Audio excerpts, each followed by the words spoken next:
Lebanon पर air strike की है। ये बड़ी खबर इस वक्त आ रही है। देखिए, इजराइल का लेबनान पर जो एयर स्ट्राइक है वो थमने का नाम नहीं ले रही है। इजराइल ने तेबनीन जो अस्पताल है वहां पर बमबारी की है। सरकारी अस्पताल जहां पर हमले का दावा किया गया है, हमले में अस्पताल को भारी नुकसान पहुंचा है। हमले में लोगों के हताहत होने की खबर भी मिल रही है। ये देखिए, ये अस्पताल के भीतर की तस्वीरें हम आपको दिखा रहे हैं और ये देखिए कि किस तरह से तहस नहस पूरा जो वहां का वार्ड है, जो वहां की ओपीडी है, जो भी वहां की व्यवस्था है, वो किस तरह से पूरी तरह चरमरा गई है। तोड़फोड़ अस्पताल में जगह जगह पर किस तरह से वो जो नुकसान हुआ है वो यहां पर दिखाई दे रहा है। इस बीच होर्मुज की नाकेबंदी पर यूएस को यूरोपीय देशों का समर्थन नहीं मिल रहा है।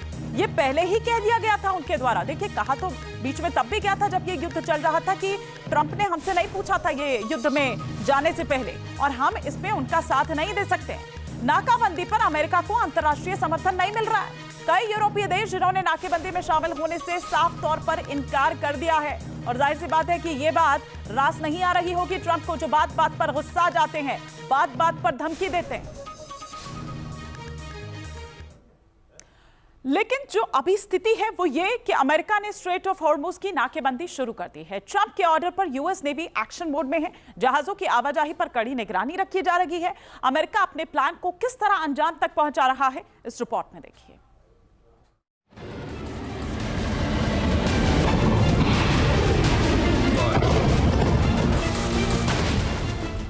हॉर्मुज की नाकेबंदी, पश्चिम एशिया में टेंशन बढ़ी।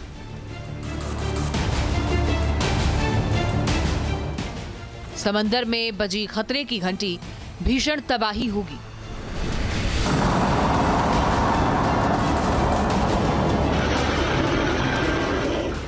ट्रंप के तेवर में तल्खी, जंग की चिंगारी फिर भड़केगी।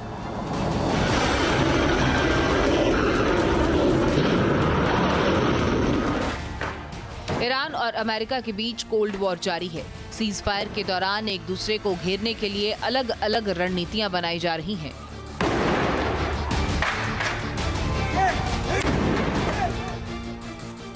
बम और मिसाइलों का शो, मगर ये खामोशी भयंकर तबाही के संकेत दे रही है।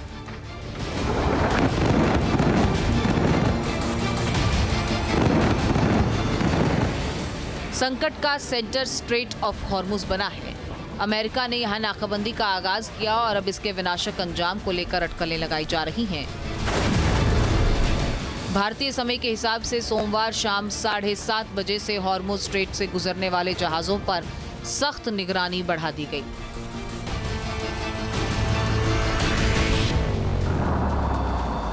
ट्रंप के आदेश के बाद ये एक्शन लिया गया। वहीं अमेरिकी सेंट्रल कमांड ने भी साफ किया कि नाकाबंदी को सख्ती से लागू किया गया है और इसमें ढील देने का कोई सवाल नहीं। ईरान के पूरे समुद्री तट को इस ब्लॉकेड में शामिल कर लिया गया है। हॉर्मुज की नाकाबंदी अमेरिका और ईरान के बीच पीस टॉक फेल होने के बाद हुई है और ईरान पर दबाव बढ़ाने के लिए यह कदम उठाया गया है। यूएस सेंटकॉम के हवाले से दावा है कि नाकेबंदी में 15 अमेरिकी वॉरशिप शामिल हैं, एक एयरक्राफ्ट कैरियर है, एम्फीबियस असॉल्ट शिप है और इसके अलावा गाइडेड मिसाइल डिस्ट्रॉयर भी तैनात है। इस नाकाबंदी के तहत न्यूट्रल फ्लैग यानी किसी भी देश के झंडे वाले जहाज को रोका जा रहा है और यही सबसे ज्यादा परेशानी का सबब है।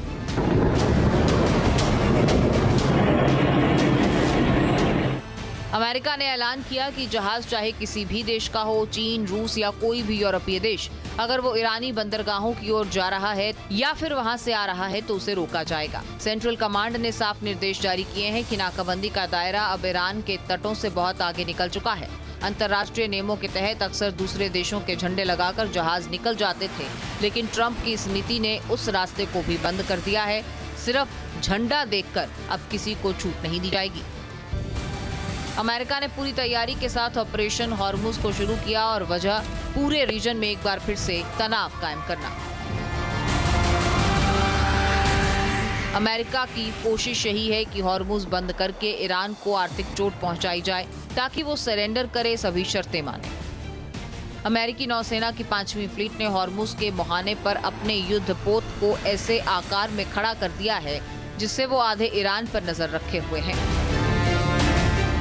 सैटेलाइट और सर्विलांस विमानों के जरिए अरब सागर में जहाजों की पहचान हो रही है।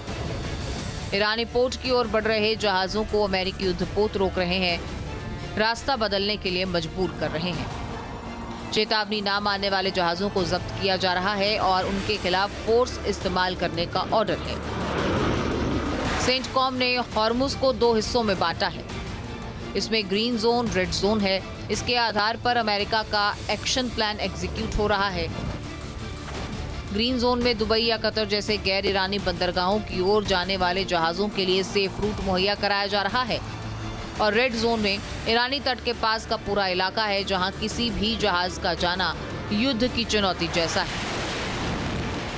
ट्रंप ने ईरान को एक बार फिर से कड़ी चेतावनी दी है और साफ किया कि अगर ईरानी फास्ट अटैक जहाज अमेरिकी नाकेबंदी के करीब आए तो उन्हें नष्ट किया जाएगा और किसी भी खतरे को बर्दाश्त वो नहीं करेंगे।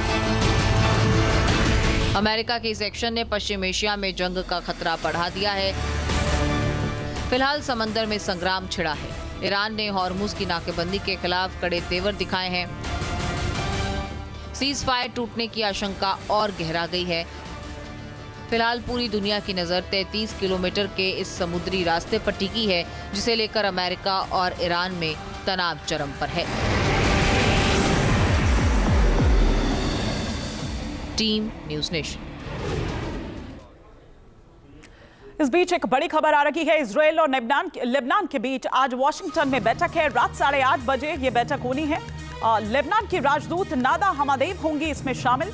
इजराइल के राजदूत येशियल लीटर इसमें शामिल होंगे।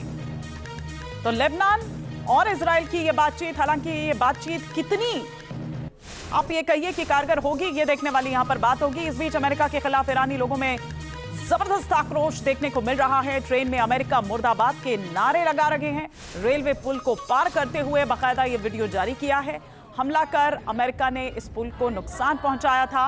ईरानी इंजीनियर्स ने 40 घंटे में पुल बनाकर सेवा बहाल कर दी। कर्नल टीपी त्यागी इस वक्त हमारे साथ जुड़ चुके हैं। कर्नल त्यागी सर, क्या आप देख रहे हैं यहां मेरे नाका तेरा नाका चल रहा है और तेल पर डाका साफ तौर पर यहां पर नजर आ रहा है और इसका असर पूरी दुनिया पर, स्पेशली मैं भारत के लिहाज से बात करूं तो हमको भी इसका असर पड़ता है। हाँ, बिल्कुल ठीक कह रही हैं आप, लेकिन मुझे इसमें एक सिल्वर लाइनिंग दिखाई दे रही। जानकारी के मुताबिक जब इस्लामाबाद में वार्ता चल रही थी उस समय अमेरिका की तरफ से ये प्रस्ताव रखा गया कि आप यूरेनियम एनरिचमेंट का काम 20 साल तक के लिए टाल दीजिए। तो उस समय ईरान ने ये नहीं कहा कि मैं इससे एग्री नहीं करता। ईरान ने ये कहा कि हम ये जो लिमिट है इसे 20 साल से घटा के 5 साल कर दीजिए। मैंने एक ही उदाहरण दिया, ऐसा बहुत सारे पॉइंट्स के ऊपर हुआ।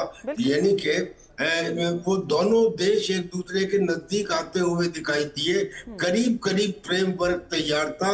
It was just inches away from finalisation. उसके बाद में ईरान ने अपने हार्डलाइनर यानी कि IRG से बात की और इधर किसी का फोन इनको भी आया जिसकी वजह से ये समझौता टल गया। लेकिन उसके बाद से लेके और आज तक लगातार इस्लामाबाद की तरफ से भी और दूसरे चैनल में भी बैकडोर डिस्कशंस हो रहे हैं कि इनमें आपस में बातचीत कराई जाए। खुद डोनाल्ड ट्रंप ने लेकिन वो तो कर्नल त्यागी, वो तो पोप लियो को भी आप देखिए ना, क्योंकि पोप लियो ने इसको सही ठहराया। उन्होंने कहा कि भाई अगर ईरान ऐसा कर रहा है तो उसमें गलती क्या है, उसको अपनी सुरक्षा या जो भी बात कही। तो ट्रंप तो ये कह रहे हैं कि पोप लियो कुछ नहीं है, उन्हें कुछ नहीं पता, वो ना नीति जानते ना विदेश नीति जानते, उन्हें कुछ नहीं पता है और इस मामले में तो बिल्कुल ही जीरो है। देखो डोनाल्ड ट्रंप कितना भी झूठ बोलते हो पर उसमें थोड़ा बहुत सच्चाई भी रहती है। उन्होंने ये कहा कि अगर मैं वाशिंगटन में नहीं होता तो ये पोप वेटिकन में नहीं होता। हाँ। और ये पोप जो है ये एक किस्म से पॉलिटिकल लीडर की तरह बात कर रहा है। इसको पॉलिटिकल लीडर की तरह बात नहीं करनी चाहिए।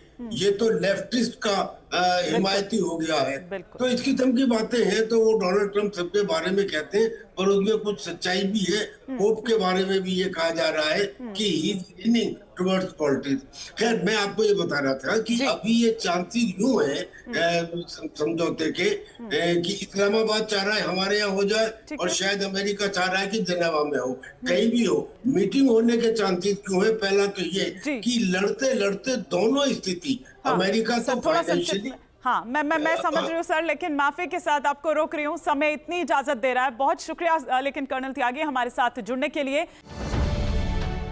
अब से डीडी फ्री डिश की चैनल नंबर 57 पर देखिए न्यूज नेशन।